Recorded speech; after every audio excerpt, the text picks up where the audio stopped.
Welcome, welcome. I welcome you all.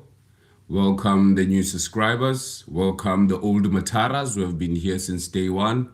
We are all together, Bafetu. Welcome to the heartbeat of the nation, where we have our pulse on the finger, where we'll have our finger on the pulse. Yes, when we have our finger on the pulse, make sure everything is still happening. Make sure somebody be still breathing, is not, not unalive and things like that. So in this podcast, we are on to that. We are checking the pulse. We are checking if people were still breathing. We are checking if the nation is still humming. If we're still okay. I am your host. My name is Paul Nugu, Ukapatia, the two-striped man with the medal on top. Ngiti Vorna Mhlobo, Vorna. Welcome you all. Today we are taking a moment to reflect. After the celebration, after the speeches, after the t-shirt, after the bribe bags, what really changed since June 16, 1976? And we are in 2026. So it's after 50 years, so we are commemorating 50 years. So some are celebrating the 50 years of the Soweto uprising. It's a historical day, a day of hope. Historically, that was a day to unite people. That was a day where they dreamed of a better future.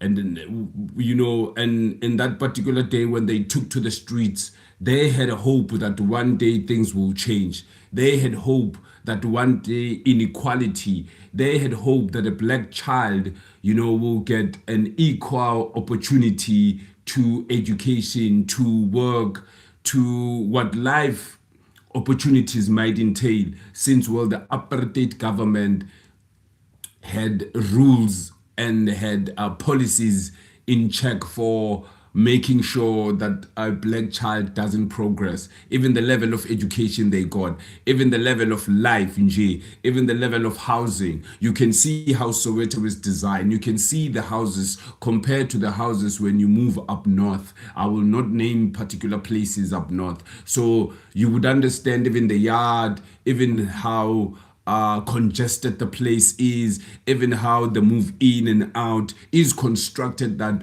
when things are popping off, they can be able to close particular highways or particular roads so that they are in control. So we know that Soweto was also designed to keep the steady labor of cheap labor for our people, since they were working in the mines. So we understand as well the movement of the black people which were removed from Sophia town and went to stay in Meadowlands, and other places started to establish there. And then Sofasonke Mpanza, the farmer who was a black farmer who owned Orlando, who sold his land and to the government so that the black people might get a place to stay. So Orlando already was existing at that particular time. It was a farm. And then when people moved to Meadowlands, then it started to be like a immigration center for the people, and the old government saw it as an opportunity to build this township for cheap labor, because they understood now that people are not going to go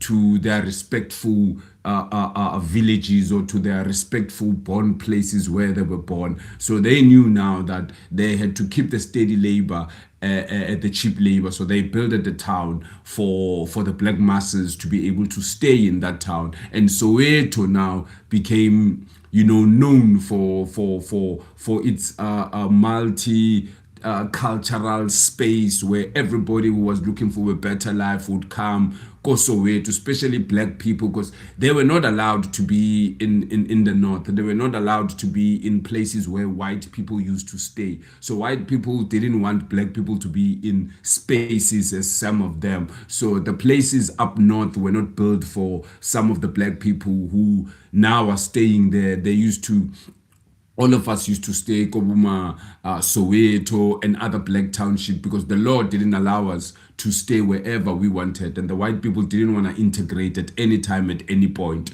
So now Soweto was a place in which the people now started living. So schools were built, shops were built. Now it started to be a township. Now it started to live. Now black people started to make it like home, and at some point the people, especially, let's go the generation of 76. Yes, the kids I can see I can see the kids because many had taken part in terms of the revolution. It might be the working class at that particular time who also boycotted the bus. Asihambi, they didn't want to take the buses, and secondly, they didn't want to shop in white people's shop because at some point they had to, make sure that our parents don't buy things from the white shops that were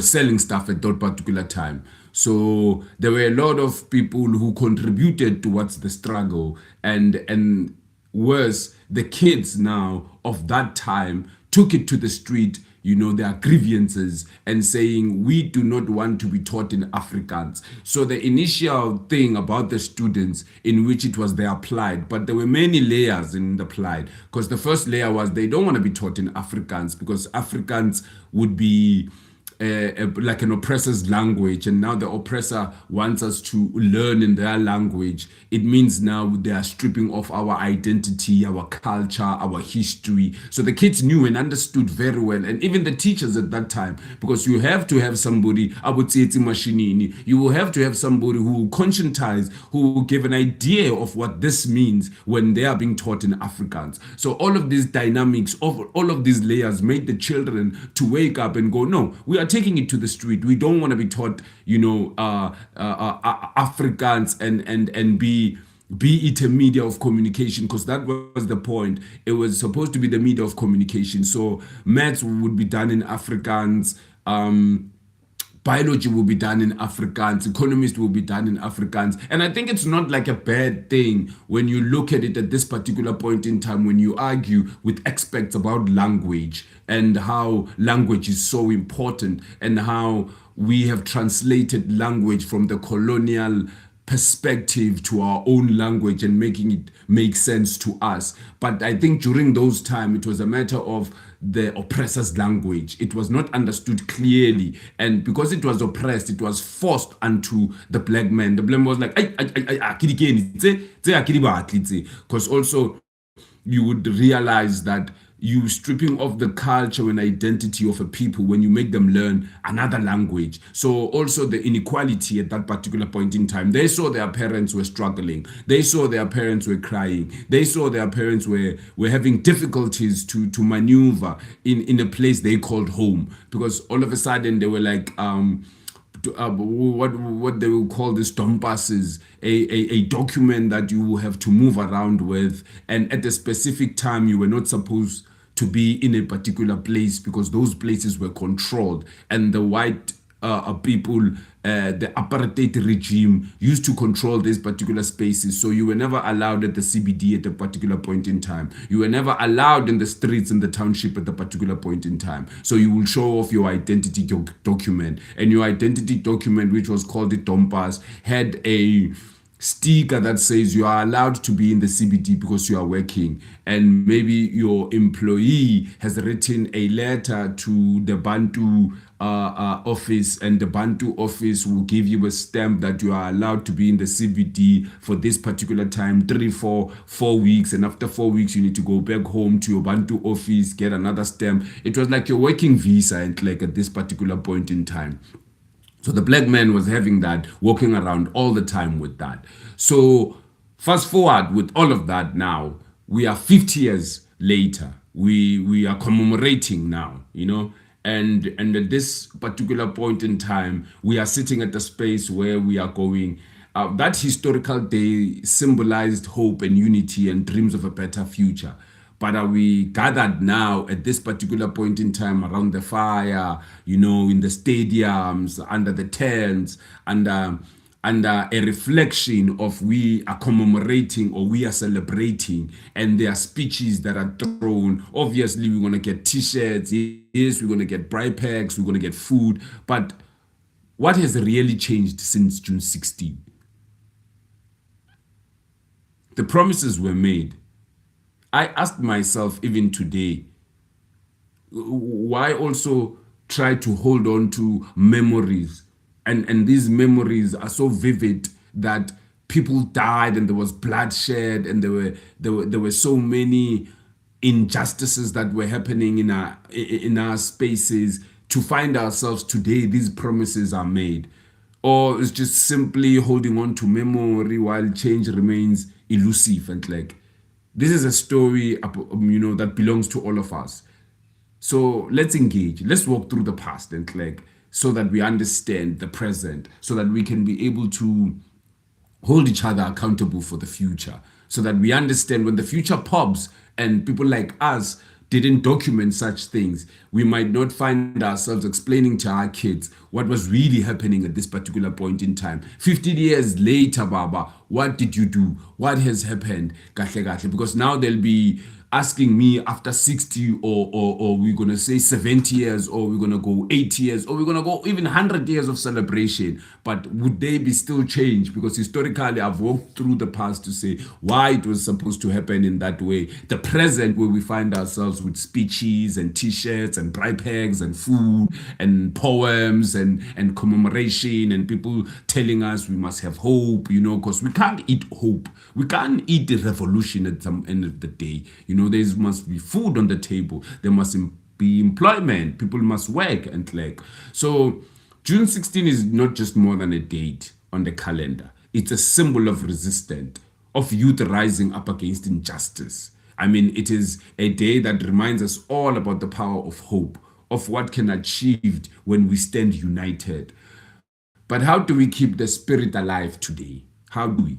Do we still carry the torch of change? Or has it dimmed over the years and other people have dimmed it for us and we don't understand why they dimmed it? And some have found it an opportunity to make money out of this, particular thing. Because I would understand that within the space of these particular traumas, there are people who are making money out of other people's trauma. So other people's trauma are money making to other people. So we need to understand. And the day reminds us of our power. The day reminds us of what we can achieve as united. Not just only t-shirts and gatherings and bright pegs and be honored with that kind of spirit and just celebrating a moment of history. Let's really do a reality check. Now let's be honest with ourselves and like, since June 16, have we seen a kind of progress that was promised unto us? Yes, there are particular things in which we see that, okay, sharp, there are changes, but they are not that effective that we see there is a lot of change. The inequality, we're still battling it. Racism, we're still battling it. Injustices, we're still battling. Corruption, we're still battling, leadership that is not for leadership, we're still battling that. People who are masquerading as leaders, but as yet we know very well that they have their own agenda. As long as they sit in parliament and get their 140,000 a month, they are quite cool because there's nothing that is going to change. They are also coming up, and these political parties coming out like popcorns, knowing very well that they will sit in those chairs. It is money-making scheme at this particular point in time when we see the politics. Who stand for us? Who stands for you? Who understands your plead? Who understand your cries? Who is really listening and on the floor and saying, if you do this, and I will do this for you. There's no new leaders and like, and these, okay, they're new leaders, but they are like made from the same template. They are coming with, there's no conscious leader now. There's no leader who's telling us the truth of what we want to hear. Yes, they might masquerade as telling us the truth, but they know very well deep down in their heart, they are not telling the truth. Have our communities become more equal? Has the economy opportunity improved? Has the unemployment rate at least eliminated? Do we find ourselves still fighting the same battle, still facing the same inequality? Maybe some things have changed, Buffett. Maybe new leaders and new policies. But often it feels like promises made are promises broken. We have seen leaders come and go, but the issue persists. Unemployment, inequality, education, these are still realities of many. And what about us, ordinary people, ordinary citizens? Have we taken the baiting and to drive change? Are we waiting for someone to be able to fix what is broken?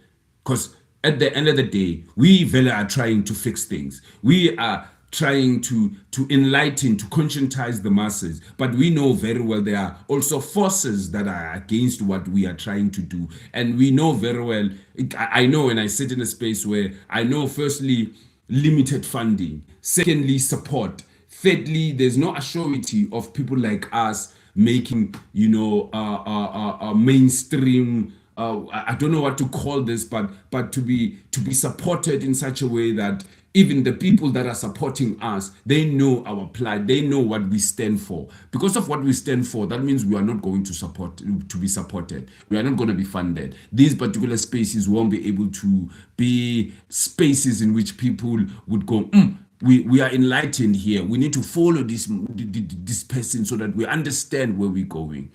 And we look, and every year on June 16, speeches are made about brightening the future. But I ask myself, are those words backed by deeds? Or they're just empty promises and like repeated like lullabies to keep us hopeful by being passive? It's like a lullaby, like tula tu tula na na tula sana, so that vele tula ungalokukhala, or because engakhali ifele embelekweni basha abazulu kanjalo ngithi yes.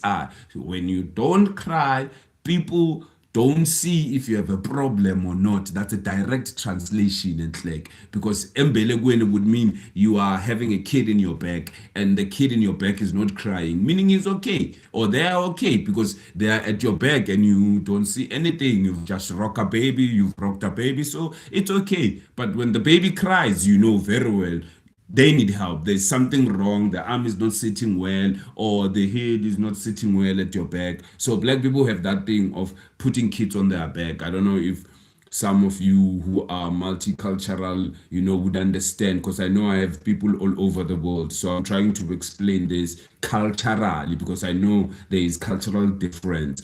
Some other people don't put kids on their back. They put them in the front. Some other people don't dare even put their kids on the back. I am married to Grada Kilomba. So Grada Kilomba doesn't take this thing of putting the baby on the back. And if you know Grada Kilomba, you find out who's Grada Kilomba, and then you will understand who I'm married to. And like, then you will get to tav, hey, Grada Kilomba, yeah, so agafuni kumntwana at the back, because at the later stage, she understands that her back won't be okay. And the kid who are forever in their mother's back, even us who grow up with being put on the back, you see there is quite a difference between us and the ones who were never put on their mother's back and whatnot. I don't know, maybe something that we need to research and speak about next time, about the cultural difference of putting baby in your back and what does it do, what are the intakes and whatnot, So I'm trying to open up a real conversation with ordinary citizens, especially South African ordinary citizens, and yes, the globe, because they know us as Mandela effect. I mean, Mandela, this is what he did, and especially this particular day was the day in which the kids, were also fighting for the liberation and for the release of political prisoners, because they didn't also take it to the street for themselves. They also had placards to say, release political prisoners. We want them so that we can be able to see what the future holds for us, you see. So I'm like, every year, June 16 speeches are made sharp. Is there transformation in like, is it change about being, bringing or changing policy, or it's about us? Whether we are voting voluntarily or standing up for what is right, progress starts with each of us. And if we continue to accept the status quo, then we are complying in delaying true transformation. And by accepting such, we are really delaying progress, and we might find ourselves looking back 100 years after with limited change and only a few that have benefited from such things. Because even today as we sit, when yesterday people were celebrating, people had gigs, people had tenders, today we are sitting with some companies or some production companies or some event management who have made more money. But what about that kid who was there listening to the speech, got a t-shirt, got a bright pack, and went home? What today is, because today it's a normal day. People are back to school, people are at work, people are at the streets. There's no more hele hele hure hure now. It's shut. The heartbeat of the nation today. It is about uniting. It's about knowing these celebrations are not just celebration. They are enlightenment. They are days in which we need to be conscious about. Yes, we need to celebrate, but we need to commemorate. We need to sit and really look at each other in the eyes and tell the truth to each other and see where would that get us than really lying to each other and finding ourselves remembering history and our trauma and our identity blurry and people going and placing flowers somewhere we do not know and they do not engage with us. They didn't make us part of whatever they were doing. They just told us come, and then they elected some few leadership who think they've got their hands in the cookie jar to organize for them to be able to put this abroad, and they got change. And we know very well, Guti, these kind of people, they get change. And the people who walk away with money are the event organizers. The people who really make money are the people who have organized this particular day. And I would wish one day in June 16, they will go, all the youth is getting paid. Not going, hey, as like the youth of I don't know who will say June 16 is payday. We can commemorate, but June 16 is payday. We are graduating somewhere. We are having what's this conscious concert, like your roots about back in the city about the root, yeah, something like that, and like so that we consciously very celebrate very proper. I mean, you cannot have a celebration without having artists like Bo 25K, because you know very well that guy, his music and what he sings about, Ziggy 4X, you can't have them. You can't have Boma Clara in this particular thing because they'll speak the consciousness of their music, and the vibration and frequency will change. You must understand, when these things are made, it's about also the frequency, it's also about the vibration. And obviously it's white, I mean it's what do they call this? It's brainwash, and like at the end of the day, because you need to understand how to also manipulate the frequency and manipulate the emotions and manipulate how people are thinking. So the type of music you will bring in your concert, the type of people you will bring in your concert, the type of color you will have, the types of symbols you will have. So at this particular point in time, we are sitting in spaces where we are going, no. We need to be aware of these things every time we are in these spaces, so that they do not delay true transformation. And I ask, what kind of a nation do we, have to build at this particular point in time? I will remember its past, and I need to understand the present.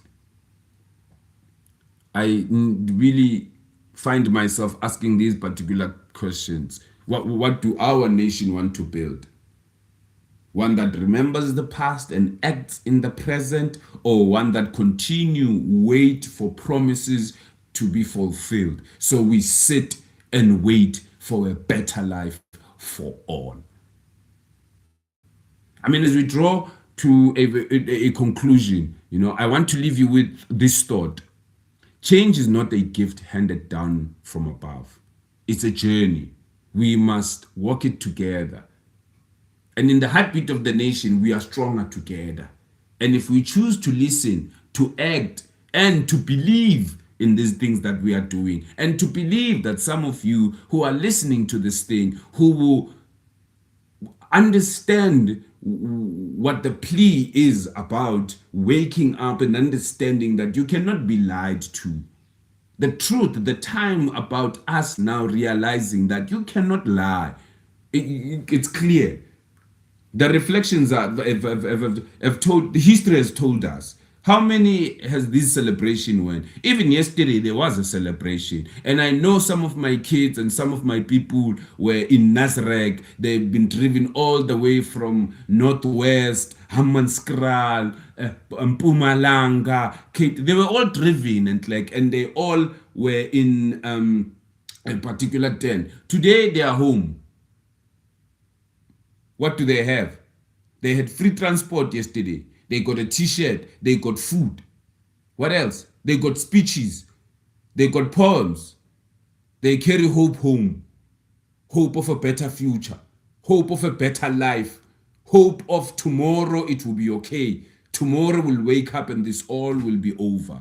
And we will find ourselves sitting in the same table with some of the people, and it's like a reality of those rich uncles or aunties who come weekend to Ekase, to Gagogo, and they share stories about how they were brought up, how they struggled, how they made it out of the hood, and they drink and they eat and they leave us with a bright pack and words of encouragement and words of hope that one day we will be like them. But not having that kind of audacity to channel us, to be like them, to channel us, or give us a starter pack if you must have to. It's some guy who says, I struggled for 10 years, so now you must struggle for 10 years. And you go, eh? What's that one? What? You saying what? I'm a struggle for... Wait.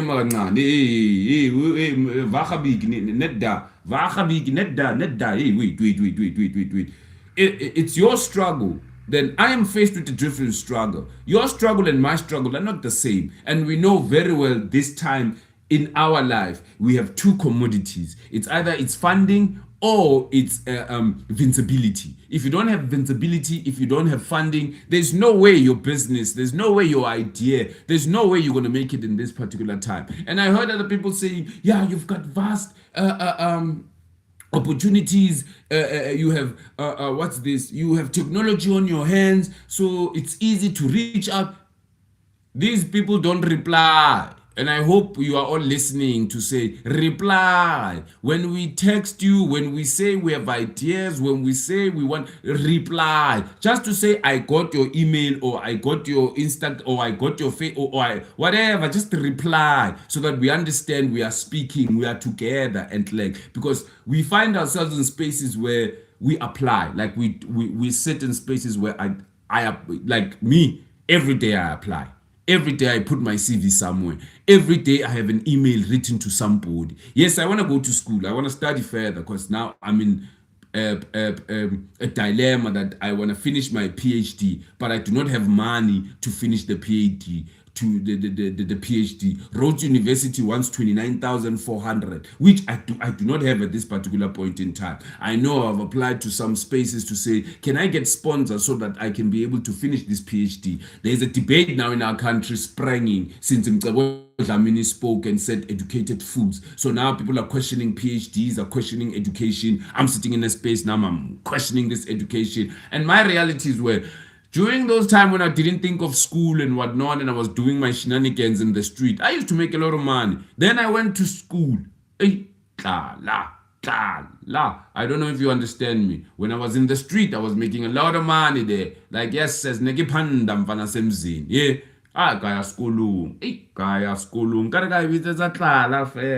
Even to read, and have all this information, you will be mad at some point, to get all this information and all this experience and not do nothing about it. And it's like your services are not needed. And you could see in the country, like your services is needed. Like, my services are needed so bad. But these guys won't wake up. They will wake up one day and I'll be too expensive, or I'll be too old, or I'll be telling them to go reflect and look at these, these clips I'm dropping on YouTube, these clips that I'm speaking about, so that they can be conscious enough to understand that these particular conversations, they need to be carried all throughout. It's not a particular conversation for 1 month or for 1 day. These are continuous conversation. I know some leadership are listening, then going, yeah, this one, speaks a lot of bitterness and whatnot. It's not by being bitter. It's about seeing progress. It's also about contributing to progress. It's also about, keeping people on their toes. Because when we don't say anything, people do what they like,